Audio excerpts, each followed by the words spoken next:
Ils s'embrassent au mois de janvier car une nouvelle année commence. Mais depuis des éternités, elle n'a pas vraiment changé la France. Passent les jours et les semaines, y a que le décor qui évolue. La mentalité est la même, tous des tocards, tous des faux culs. Ils sont pas lourds en février à se souvenir de Charonne, des matraqueurs assermentés qui fignolèrent leur besogne.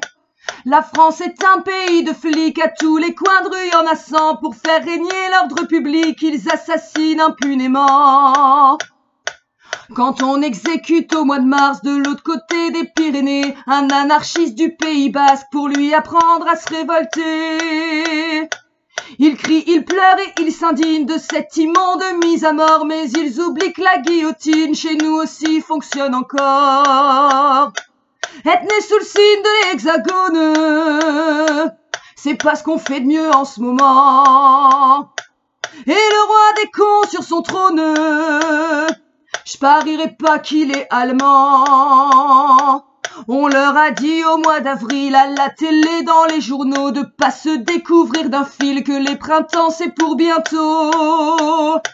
Les vieux principes du XVIe siècle et les vieilles traditions débiles, ils les appliquent tous à la lettre, ils font pitié ces imbéciles. Ils se souviennent au mois de mai d'un sang qui coula rouge et noir, d'une révolution manquée qui faillit renverser l'histoire.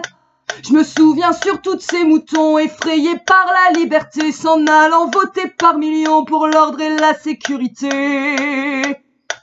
Ils commémorent au mois de juin un débarquement de Normandie. Ils pensent au brave soldat ricain qui est venu se faire tuer loin de chez lui. Ils oublient qu'à l'abri des bombes, les Français criaient vive Pétain, qu'ils étaient bien planqués à Londres et qu'il n'y avait pas beaucoup de Jean Moulin. Être né sous le signe de l'Hexagone, c'est pas la gloire en vérité. Et le roi des cons sur son trône, me dites pas qu'il est portugais.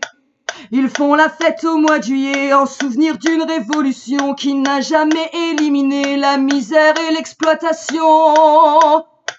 Ils s'abreuvent de balles populaires, de feux d'artifice, de flonflons. Ils pensent oublier dans la bière qu'ils sont gouvernés comme des pions. Au mois d'août c'est la liberté, après une longue année d'usine. Ils crient vive les congés payés, ils oublient un peu la machine. En Espagne, en Grèce ou en France, ils vont polluer toutes les plages et par leur unique présence abîmer tous les paysages. Lorsqu'en septembre on assassine un peuple et une liberté, au cœur de l'Amérique latine, ils sont pas nombreux à gueuler. Un ambassadeur se ramène, bras ouverts, il est accueilli. Le fascisme c'est la gangrène à Santiago comme à Paris. Être né sous le signe de l'Hexagone, c'est pas vraiment une sinécure. Et le roi des cons sur son trône, il est français, ça j'en suis sûr. Fini les vendanges en octobre, les raisins fermentent en tonneaux. Ils sont très fiers de leur vignoble, leur côte du Rhône et leur Bordeaux. Ils exportent le sang de la terre un peu partout à l'étranger. Leur pinard et leur camembert, c'est leur seule gloire à s'étarer. En novembre au salon de l'auto, ils vont admirer par milliers le dernier modèle chez Peugeot qu'ils pourront jamais se payer. La bagnole, la télé, le tiercé, c'est l'opium du peuple de France. Lui supprimer, c'est le tuer, c'est une drogue à accoutumance.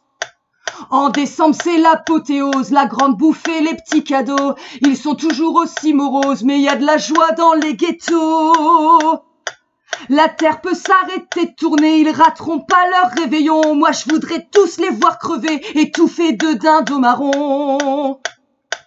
Être né sous le signe de l'Hexagone, on peut pas dire que ce soit bandant.